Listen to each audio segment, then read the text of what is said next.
AZ Rant is a segment where I take a less structured and humorous approach to look at any topic that crosses my mind relating to the subject of anime and manga. It contains my raw, biased opinion and is for the purpose of creating debate and or discussion shows shouldn't be taken too seriously. Got that? Great. Now shut up and listen. A common term that gets thrown around that is guaranteed to spark a discussion in every piece of medium is this idea of a golden age. When was the golden age?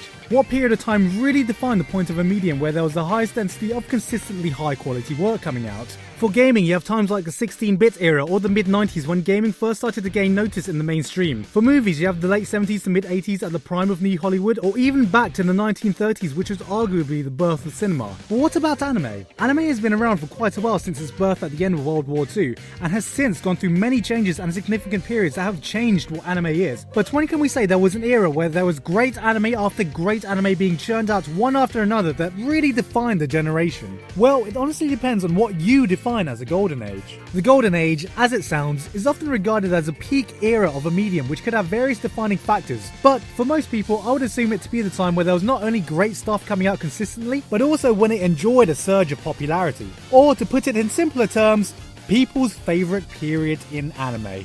Ironically enough, I've already talked about this exact topic on my very first rant. A few years ago I made a rant entitled New Anime Sucks, where I made the argument that in general anime had been dropping in quality since the end of my magical golden age of anime in 2007, and newer anime just wasn't as good. What I saw was a period in the early to mid 2000s where anime was producing a lot of shows that I still regard as modern day classics, fueled by the internet boom that saw its popularity skyrocket like it had never done before. This was my peak of anime. This was what got me into anime. This was my golden age of anime. And at the time of the rants back in 2011, this had been slowly replaced by a sea of moe, blob, slice of life shows that only really pandered to the otaku demographic. My Code Geass's, Death Notes and Bakunos had gone, replaced by K-ons!, Madoka Magicas and Monogatari's. So anime could only be getting worse, right?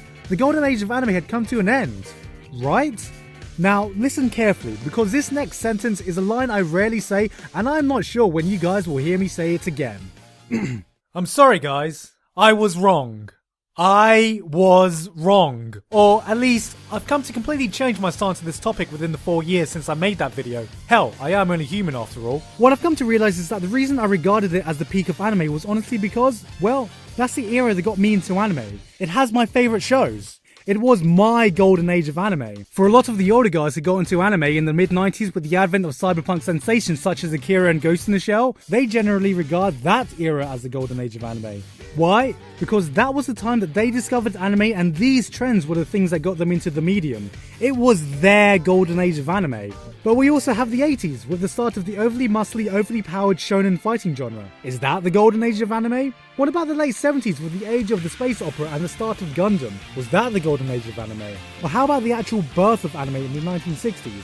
Well, in my opinion, none of them are. It really depends on what era matches up with your taste the most, because here's the thing, anime is always changing. Every decade or so brings a new age where the trends and types of shows coming out are completely different. But generally, anime isn't any better or worse in any particular time period, it's just different.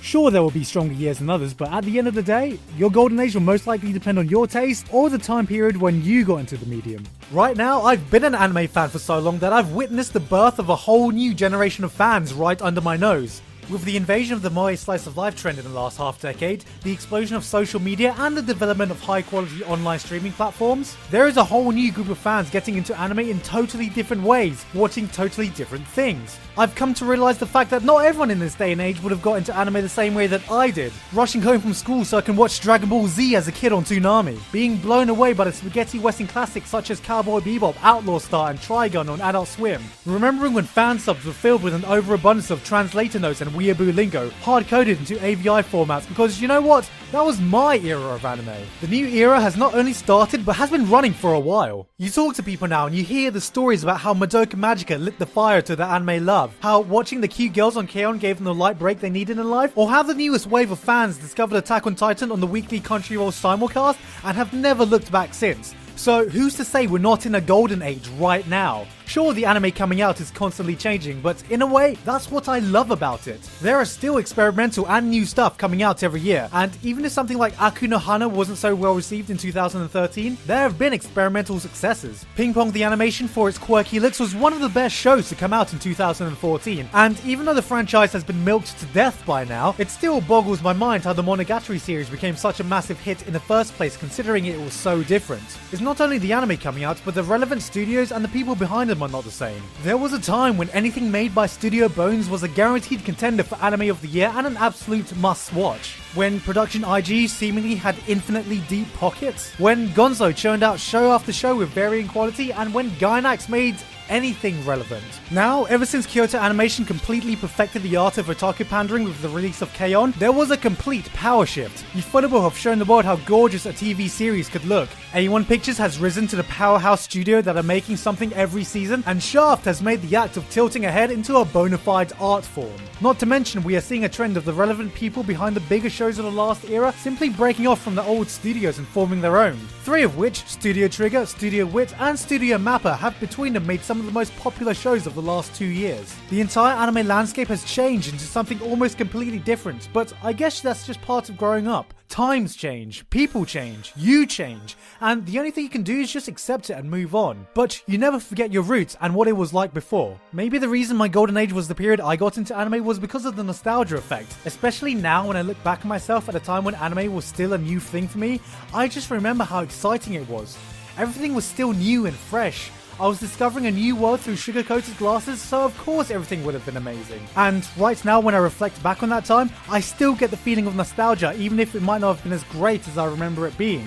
But that's how nostalgia goggles work, and I doubt that would ever stop happening in this new age either. In 10 years' time, it'll be this generation of anime fans looking back at this time period. Back to years like 2011, when Madoka Magica, Steins Gate, Anohana, and Fate Zero started airing in the same year. And they'll say, you know what? That was the golden age of anime. We had so many good shows coming out back then, getting so many new people into anime, and right now, anime just isn't the same. It's completely different. And you know what? They'll be right. Because it won't be. Hey guys, Gigok here. I hope you enjoyed that rant. I know it's been a while since my last rant, but I want to hear your opinion. When was your golden age? Or was there even a golden age of anime to begin with? Leave a comment or even make a video, because I genuinely love the discussions that come out of these types of videos. Even if video responses are no longer a thing. But anyway, with this I've already managed to beat my productivity from last year, so let's hope it continues with that trend, eh? So yeah, I've been Gigok, and I'll see you guys next time. Also, for anyone who I met at MCM last week, I had a fuck ton of fun. So if you guys want me to do some other kinds of meetup in the future, just leave a comment.